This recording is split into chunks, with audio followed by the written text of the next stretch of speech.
The illusion of good enough. If you ask most people, do you think you're a good person? The answer is usually yes. They'll say things like, I've never killed anyone. I don't rob banks. I try to do the right thing. And honestly, that sounds pretty good compared to the headlines we see in the news. But then Jesus comes along in the Sermon on the Mount and says something shocking. You've heard it said, do not murder. But I tell you that anyone who is angry with his brother has already committed murder in his heart. He says the same about adultery. It's not just about the act. Lustful thoughts are enough to break the command. Suddenly the standard isn't, don't mess up too badly. The standard is perfection in thought, word, and deed. Think about the rich young ruler in Matthew 19. He comes to Jesus saying, I've kept all the commandments since I was a boy. But Jesus presses deeper. Sell all you have and follow me. And he walks away sad. Why? Because even though he looked squeaky clean on the outside, his heart was clinging to wealth. The truth is, when we think we're doing fine, it's usually because we've lowered God's standard to something we can manage. But the 10 Commandments weren't given to make us feel good enough. They were given to show us how far short we fall. The commandments show our sin, not our strength. Romans 3:20 says, through the law, we become conscious of sin. The 10 Commandments aren't a checklist to prove how holy we are. They're more like a mirror showing us the dirt on our face. But here's the thing. Mirrors don't clean you up. They just reveal the problem. Paul says in Romans 7, I would not have known what coveting really was if the law had not said, you shall not covet. The law is like an X-ray. It can expose the brokenness inside us, but it doesn't heal it. And that's where we often get it wrong. We treat the 10 Commandments like a ladder we can climb to God. But they're not a ladder. They're a spotlight that shows us we need rescue. The first commandment, misplaced worship. You shall have no other gods before me. Exodus 23. Now you might think, well, I don't have idols in my living room. I don't bow to statues. I'm good on this one. But idols are rarely golden calves these days. They're whatever takes first place in your heart. Money, career, relationships, comfort, even your own reputation. These can all function like gods when we sacrifice for them, chase after them, and depend on them for identity. Remember Israel in the wilderness?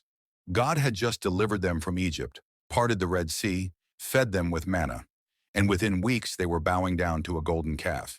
Why? Because our hearts are restless, always looking for something tangible to worship. John Calvin once said, the human heart is an idol factory, and if we're honest, that factory runs 24/7 in each of us. The second commandment, a god of our own making. You shall not make for yourself an image. Exodus 24. This commandment isn't just about carving idols from wood or stone. It's about reshaping God into something smaller, safer, more manageable. We may not craft statues, but we do this in our minds all the time. My God would never judge anyone. Or, my God just wants me to be happy. What we're really doing is cutting and pasting attributes of God we like and ignoring the ones we don't. But when we make God in our own image, he stops being God. He just becomes a reflection of us. That's not worship. That's self-deception. The third commandment, taking his name in vain. We often reduce this one to cussing. And yes, dragging God's name through profanity matters, but it's deeper. Taking God's name in vain means carrying his name lightly, without weight. It's calling yourself a Christian, but living no differently than the world. It's slapping God's name on our own agendas to give them credibility. It's praying words with no intention of obeying. When our mouths say, Jesus is Lord, but our lives say, I'm still in charge, we're taking his name in vain. The fourth commandment, restless hearts. Remember the Sabbath day by keeping it holy. Exodus 28. God gave the Sabbath as a gift, a chance to rest, to stop striving, and to remember that he's the provider, not us. But look at us today. We fill every minute of our schedules. We stay glued to our phones. We measure ourselves by productivity, hustle, and how many boxes we check off. And even when we're not working, our minds are restless.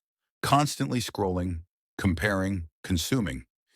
Ignoring God's command to rest reveals something deeper. We don't trust Him to hold the world together without us, but the Sabbath was meant to remind us that we're not the ones running the universe. He is. The middle commandments, people problems. Honor your father and mother. You shall not murder. You shall not commit adultery. Every one of these commands exposes how broken our relationships are. We dishonor authority. We hold grudges. We tear others down. We betray trust.